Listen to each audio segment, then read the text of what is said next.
Hello, everybody. This is Dr. Cole. It's Sunday, July 14th. And we'll call this the Week 3 announcement for Political Science, for Humanities 2333 Philosophy Life for the summer 2024 term. We have quite a bit on the syllabus this week. The first written assignment is due Wednesday, so you may upload that at the appropriate link on the course website, or you may attach it to an email to me. Okay, but the due date on that is Wednesday. On the syllabus for this week, we were going to have you finish the material on rationalism and empiricism, and I've tried to send out a couple of links to the Crash Course Philosophy videos that I hope will be helpful to you on that. After that, we have Units 5 and 6 on, on free will and determinism and on artificial intelligence. Let me say a few words about each of those. Okay, in Unit 5, we begin with the issue of materialism and dualism. That is, what is the nature of our mind, or our soul, if you will? Do we want to strictly identify the mind or the soul with the brain, so that we understand that as ultimately a physical phenomenon? Or is it something over and above that, something supernatural perhaps? Okay, well, that's the issue of materialism versus dualism. Okay, if you're a dualist, you believe mind and body are two completely different kinds of things. If you're a materialist, you believe you can explain mental, or even, if you will, spiritual phenomena in terms of that physical organ between our ears, the brain. Now, related to that is the issue of free will and determinism. If mind is material, then that suggests that what goes on in our brains, and by implication in our minds, is physically determined. Dualism more often goes along with a belief in free will. Now, that's a kind of a high-stakes issue, because it seems as though we have to assume that people have free will to hold them responsible for their actions in the criminal justice system, for instance, and elsewhere.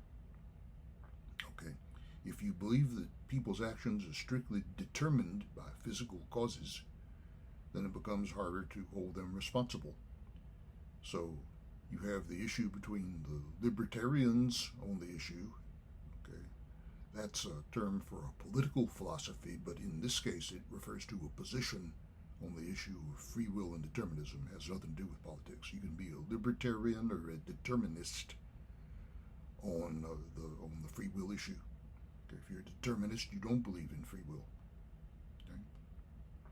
Now, there's an intermediate position that in one of the videos is called compatibilism, or I refer to it as soft determinism in the class notes as opposed to hard determinism, which is the point of view that maybe somehow we can hold people responsible, or we should, even if their actions are strictly determined.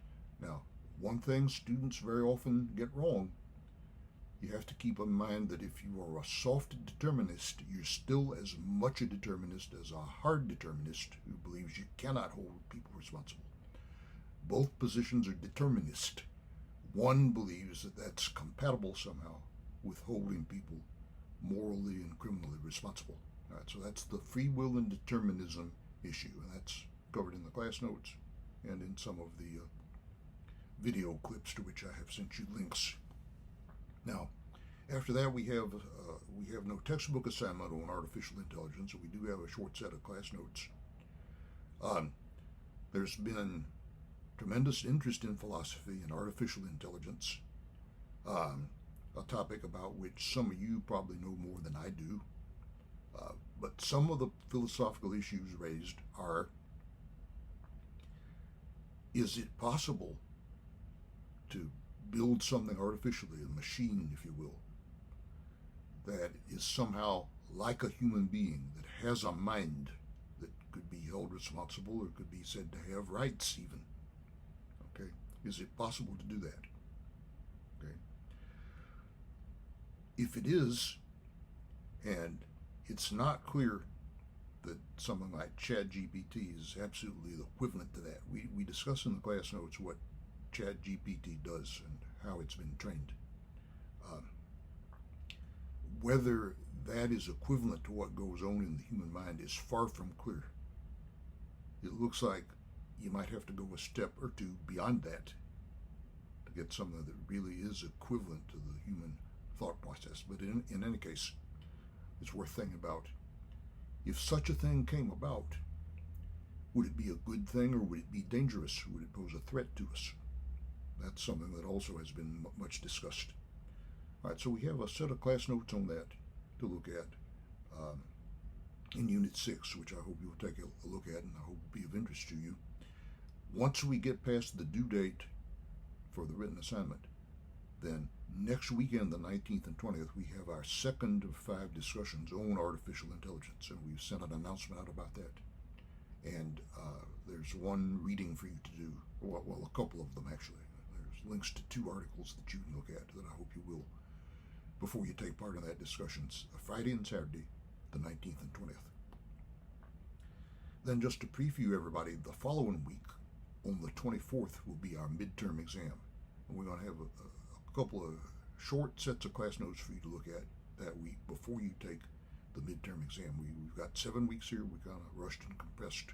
We have to do a fair amount in a short period of time. So there will be a short assignment on the syllabus for not this week, but next week before the midterm exam on the 24th. But that's getting a little ahead of ourselves. We'll say more about all that next time.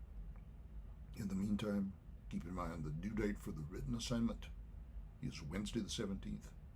And then after that, next weekend, the 19th and 20th, we'll have our second 25-point discussion. So, good luck to everybody on the written assignment. I think I've gotten 1 assignment in already at least. In case any questions, problems, or issues, contact me through the website or at david.cole@opsu.edu, and we will talk to you once again about this time next week.